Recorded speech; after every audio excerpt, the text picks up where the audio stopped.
è maschio. Ma tu, quando poi... No, è maschio. Pure femminile. E le mettiamo per le femmine. E non abbia. Vogliamo dire una cosa, anzi vieni qua, prendi una cosa. Quando tu esci con nonno e con papà, che andiamo insieme?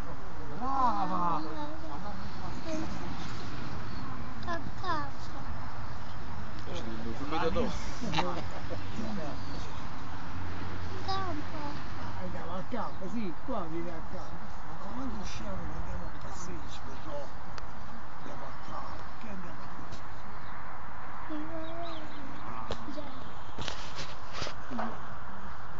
No. No. A Mimmo. Da Mimmo, vai, da campo. E prima è andato a mangiare la pizza con papà.